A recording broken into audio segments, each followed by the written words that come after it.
Hello again, I'm Swaruu. Thank you for joining me. This next concept I'm going to describe today is very necessary to understand the next video. In the understanding of Tagetan and Swaruunian science, the entire universe is made up of a field of potential energy vibrating at an extremely high rate. We could call this the original source, or simply source. One single mass of the highest form of frequency and energy, the highest existential density or realm possible from which everything else spawns from, and with this creating a contrast, this is this and not that. Creating duality. There is no distinction between matter and energy, and there is no different states of matter, nor are there different states of energy either, as described on Earth, only different interpretations of the same.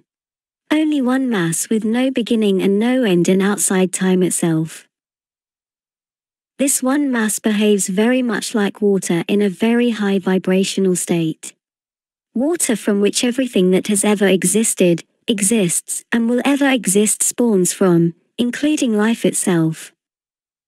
This then leads to the concept that space, as in interstellar and intergalactic space, is not a void, it's not empty, and it is water in a very high density vibrational shape or form. Here I can even quote the biblical phrase, from the waters above, or the waters above. This water is potential energy that is shaped into everything and anything by another force above it, and from which even this water comes from. A force that is beyond the reach of our best understanding. It is consciousness. In our understanding, gravity is the flow, or the direction and strength of attention of a consciousness. The more attention from that primordial consciousness something has, the bigger and denser an object will be. So contrary to Earth science understanding, an object's mass does not create a gravity field or flow. On the contrary, that object exists and has mass because there is a concentration of gravity there in that precise spot in space. A flow of creative intention called gravity will form an object with mass. An object like a star or a planet doesn't attract smaller objects to itself, rather those other smaller objects are pushed towards the star or planet, like a leaf is pushed against a rock by the flow of water in a creek or river. We can also call gravity a direction of flow of potential energy in a very high vibratory primordial state. The exact way gravity flows in the field of potential energy will form different objects and will give them their particular attributes. So gravity as a flow of consciousness is not one steady stream that would only form similar lumps of mass with little to no variation between them. The flow of consciousness, gravity flows in a coded manner, by billions upon billions of mathematically co-related pulses we call harmonics. A mathematically co-related pulse in a field can also be described as music. Theory of manifestation in a few words. As described by my predecessors, this mathematically precisely coded flow of gravity emanating from consciousness is a harmonic, and when applied to the field of potential energy it also forms a frequency in that field. Then it is called harmonics of a frequency.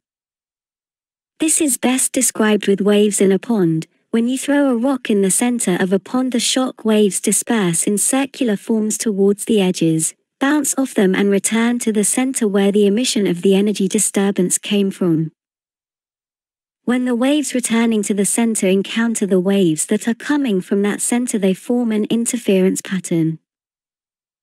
If the emitter of the disturbance in the water has a specific and very precise pulse stimulus rate, the trough and the crest of the waves, both outgoing and incoming troughs and crests synchronize to form a never collapsing crest.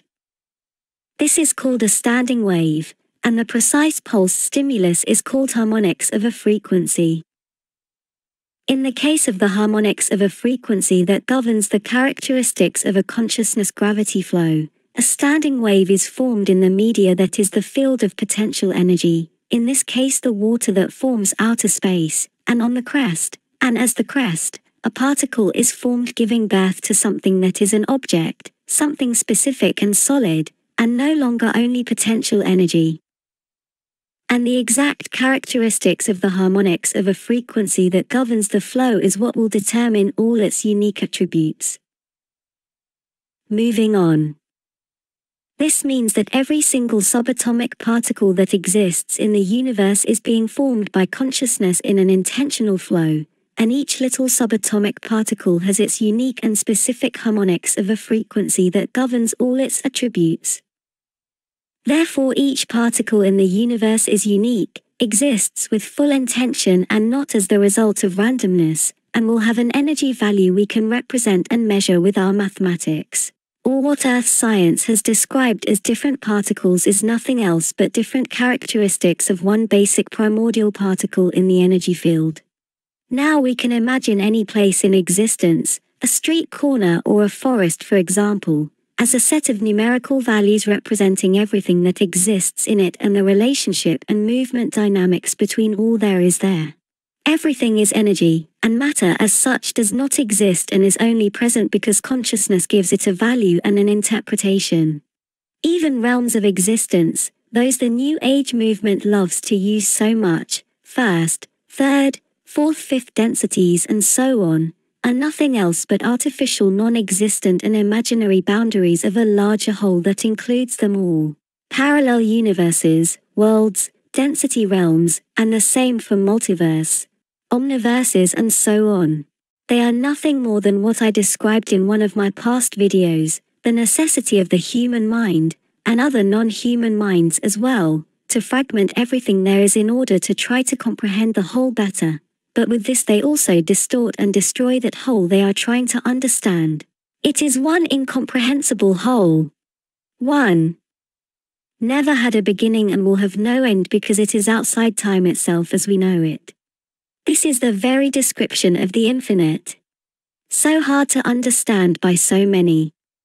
The most important point to understand and retain from this video in order to understand the next, is the concept of interpreting and understanding everything there is as a set of numerical values that form and represent all objects, anything with mass and energy.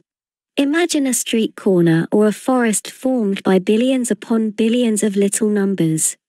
All those numbers that form everything there correlate with each other with movement and mathematical precision between them and are all created and controlled by consciousness itself. And so is the speed with which that interaction between them all occurs and happens. A speed and duration of time is nothing else but a perception derived from the creating intention of consciousness, both primordial source consciousness and individual consciousness held by sentient beings, because they are one and the same.